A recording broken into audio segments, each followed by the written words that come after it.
I bought a refurbished OG Xbox from DKOldies for $260, and in this video, we're going to take an in-depth look at it and see if it was worth the money. Alright, so here's the box, straight from DKOldies. Let's go ahead and open it up and see what's inside. Alright, box sliced open. Let's go ahead and see what's inside of here. And we can see a packing slip there, so let's take a look at that. Alright, so as you can see here, we got an Xbox system player pack, and I selected the good condition system, which is something to note because they do sell cosmetically flawed systems. So this one should be in good cosmetic condition, obviously. Now let's go ahead and see what's inside.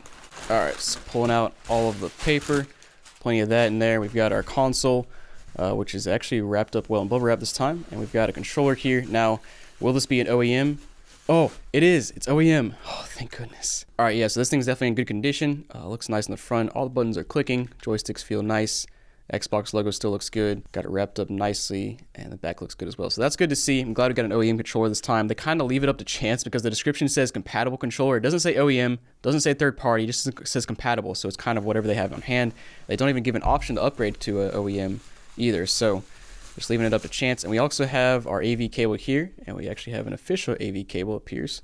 It's good to see. We've also got our power supply. Oh, we got an official power supply as well. That is nice. So far, so good. Let's go ahead and take a look at this console as well and see what's inside of here. All right, pulling it out. First thing you see here is they included this little system and game startup. This is a pretty generic thing. I saw this on the last one, and yeah, it's just very generic. Just says basically how to turn your console on and all that stuff. And this thing is heavy, which you expected.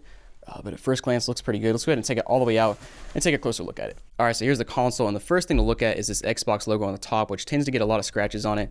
Now, taking a look at this one, doesn't look too bad. You got a few scratches on it, but that's pretty much inevitable. And then just looking at the top in general, not too bad. You got some, I don't know what that marking is from up there. I don't know if they cleaned something off or what. But in general, I think that's accurate to being a good condition system. It is used, so it's not gonna be perfect. Now, looking here on the front, looks pretty good as well. You got your power button, eject button. You got our 4 controller ports, disc slot right there.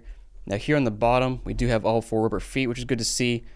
This logo right here is kind of torn up. So is this one. Oh, nice. So we got a nice little DKOldies warranty sticker down here, which is always awesome to see. So it looks like they did open it up, or somebody's opened it up at some point. In case you don't know, there's a screw right here, a screw here, and then 4 screws under those rubber feet. Now, there's a few different ways you can do this to take the screws out. First of all, you can either peel the sticker off with like a heat gun. You can just jab your screwdriver inside of it and then unscrew it. And it appears here they actually kind of went the middle route, which was cutting a little hole right here and then using their screwdriver, because like it looks intact, but it's got a hole right there. This one I'm not sure because there's a warranty sticker on top of it. And then looking at the manufacturer date, looks like it was made in 2005, which I think is a good sign because if you're not familiar, original Xboxes need the clock capacitor removed on most models in order to prevent it from leaking. It's really not a question of if it'll leak, it's kind of a question of when, because they pretty much all bust and they leak acid all over the motherboard and mess things up. Now, if you're refurbishing, the first thing you want to do is remove that clock capacitor so that it doesn't blow up and leak all over the board. Now, being from 2005, I think that might be a later model that doesn't need it removed, but I'll check the internet real quick and we'll see. But other than that, of course, here in the back looks pretty good as well. You've got your power plug, your AV cable, your Ethernet port, and yeah, so let's go ahead and plug it in. So I just wanted to remind you guys that I will be doing a PS5 giveaway on Whatnot soon. So let me go ahead and show you how you can enter. So first thing you want to do is hit the link down below. It'll take you to this page where you click claim your credit and sign up, and you'll get $15 of Whatnot credit. Now, once you've done that, you'll open up the app, go down to the middle, hit the search button, go to the top, type in Jacob Barr. You'll see my profile, click on that, click see all shows, and you'll see all my shows here. Go ahead and bookmark all of them. So you can go ahead and click on any of the live streams, go to the bottom right-hand corner where it says store, then go to buy now, and you'll see these gift cards right here that you can use your credit on. And if you also come back to my shows page and click on PS5 giveaway, that's when I'll be giving away the PS5. So all you gotta do is be present in the stream, make sure your address and everything is verified, and you'll be eligible to win.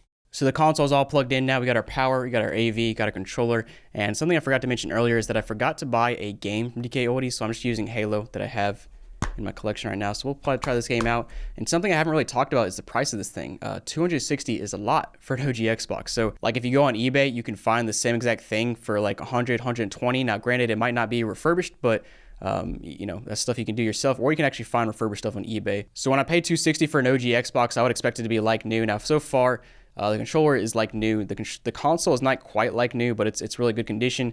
Now let's go ahead and turn it on and make sure it works. So first of all, we'll hit this power button down here, and it is turning on. I'll just go ahead and show you guys so you can see the power light there. Hopefully you can see that, but it is green. All right, so console is on, and first thing you got to do is select our time. So let me go ahead and actually put in the correct time. All right, got our time in there, loads up. So we got a few things on the Xbox. We got memory, which has a built-in hard drive, 50,000 blocks plus. So nothing saved on there right now. We got music, Xbox Live, and settings. So now you obviously can't use Xbox Live anymore because the service is not up. There actually are workarounds. People have created third-party stuff to do that. And now let's check out the settings and see if there's anything to write home here. Now, something we need to verify is a revision of our motherboard here. We saw this was made in 2005, which means we're probably on a version 1.6 motherboard. Now we can confirm that right now by looking at the K, and you see a 5838. That means we're on version 1.6 motherboard. Now that means the clock capacitor on this motherboard actually does not need to be replaced because it's a gold capacitor that's less likely to leak. It could still leak, but in most cases it's not going to. So it is actually good to see that we got a version 1.6 motherboard here. Now something else to point out is that if we turn our console off, unplug it, plug it back in, turn it back on, we shouldn't have to set our time again because we should still have the clock capacitor here. So let's go ahead and test that out. All right, so console off. We'll go ahead and unplug the power cable here. Now once it's off and unplugged, the clock capacitor is now keeping the time. Let's go ahead and plug it back in now. Plug back in, turning back on, and we'll see if it asks for the time. All right, so indeed it does not ask for the time, so our time is saved. Now let's go ahead and open up the disk drive, make sure it works. We'll do it a few times, make sure it doesn't get stuck. That is a common issue with OG Xboxes, that the disk drive can get stuck. So far, so good. I'm not seeing any issues opening up the drive, so we should be good there. Let's go ahead and put a disk in and make sure it loads up. So I'm playing some Halo, no issues so far. Vibration is working, right trigger is working, my B button is working to smash this guy right here. I'm still getting destroyed, but I'm on like pretty much easy level, so I can just do whatever I want to, and I'm probably not gonna die. This is working great. Oh, let me pick up this new gun. Oh yeah, I hate this gun. But yeah, I mean, it's working so far. Controller looks good. All the buttons are working fine. No issues there. Vibration works. The console looks pretty good. It's got some scratches and stuff on it, but I mean, it is a used console, so it's not gonna be too great. But let's go ahead and open this console up, see what it looks like on the inside, see if they refurbished anything, and yeah, just take a look at it. And real quick, I wanted to go to the hard drive here. Actually, they call it a hard disk. Click on it and see if it's saved. So yeah, I did save Halo, and there aren't any other saves on here, which is good to see. So they did erase all of them before they sold it to me. But yeah, all is good. Let's go ahead and turn this console off and open it up. So flipping over to the bottom, like I showed you earlier, there's two screws beneath these labels right here. This one, I think, is just covered up by this DKOldies warranty seal or whatever. This one appears to be cut out. And now this is super nitpicky, but I think for this much money, you know, I think it would have been cleaner to just use a heat gun on this, peel it back, put it back. Not a big deal, but just being nitpicky for the price. But I'm just gonna try to peel this up the same way they did, which is like cut a little hole around here. And yeah, I guess that's what they did there. They cut a hole there, peeled it up.